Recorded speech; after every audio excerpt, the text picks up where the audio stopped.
یہ اللہ کی رحمتوں کا موسم بہار ہے اور اہل ایمان کے لیے کرم نوازیوں، رحمات، برکات اور انوار کا لوٹ سیل میلہ ہے، جس میں گناہ گاروں کی بخشش و مغفرت کا ساماں ہوتا ہے اور اللہ ماہ صیام کی ہر شب کو گناہ گار جہنم کی آگ سے آزاد فرماتا ہے۔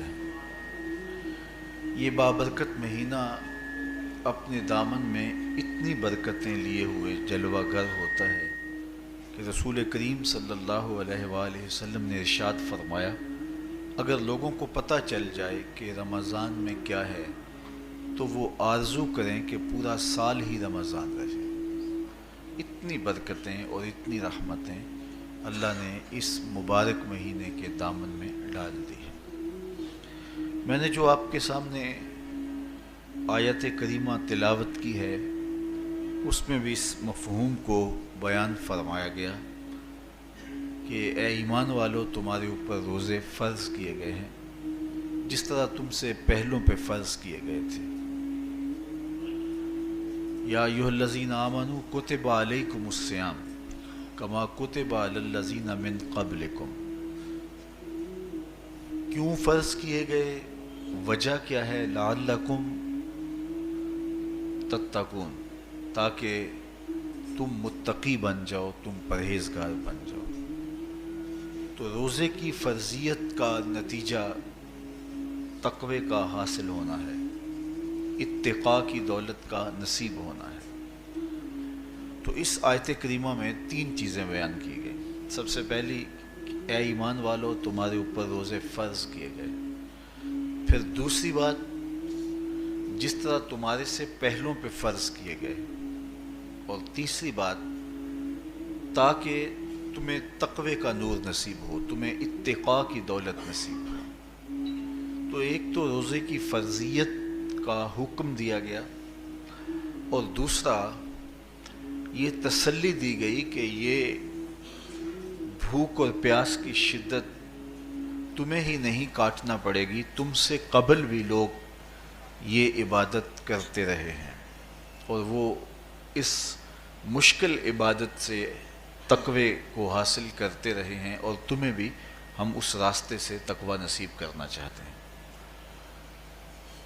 علامہ حقی علیہ رحمہ نے لکھا ہے کہ ملک تحمور الثالث، یہ حضرت آدم علیہ السلام کی اولاد سے تیسرا بادشاہ گزرا ہے، اس کے زمانے میں قحط پڑ گیا تھا، تو اس نے اپنی قوم کو یہ حکم دیا کہ ایک وقت کا کھانا آپ کھا لیں اور ایک وقت کا کھانا بچائیں اور وہ قحط زدہ علاقوں میں بھیجیں۔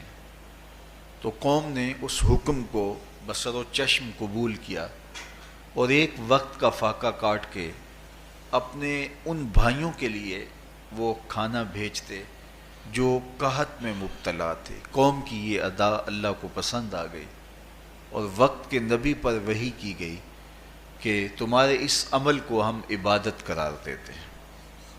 تو حضرت آدم علیہ السلام کے بعد متصل ہی یہ عبادت فرض کی گئی، اور پھر جتنی بھی ملتیں، قومیں اور امتیں آئیں، ان میں روزے کی تحسین کی گئی اور روزے کی تلقین کی گئی۔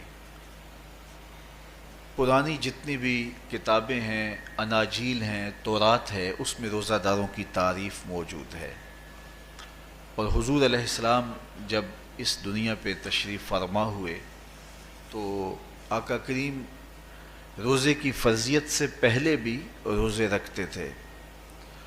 ویسے روزہ سن 2 ہجری کو فرض ہوا ہے، شعبان المعظم کے مہینے میں، لیکن اس سے قبل بھی ایام 20 کے حضور روزے رکھتے تھے، اور اس کے علاوہ بھی مختلف ایام میں اللہ کے محبوب روزے رکھتے تھے۔ روزے کی فرضیت کے بعد حضور علیہ السلام کی زندگی میں کل 9 رمضان آئے ہیں، جس میں 7 29 کے تھے اور 2 30 کے تھے۔ یہ بات ذہن میں رکھیے گا کہ روزے 29 ہوں ثواب پھر بھی 30 کا ہی دیا جاتا ہے.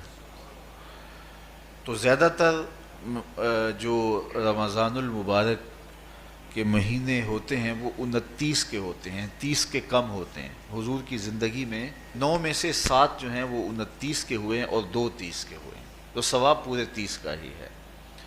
بعض لوگوں کو زیادہ ہی مسئلہ ہوتا ہے، 29 ہو جائیں تو یہ اللہ کا کرم ہے کہ روزہ رکھنا بھی نہیں پڑا اور 30ویں کا ثواب بھی مل گیا، لیکن وہ شور مچا دیتے ہیں کہ یہ روزہ کھا گئے ہیں.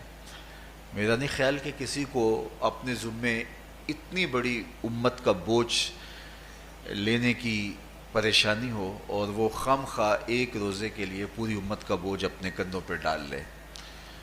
تو 29 روزے ہوں یا 30 ہوں، اللہ ثواب پورے 30 کا ہی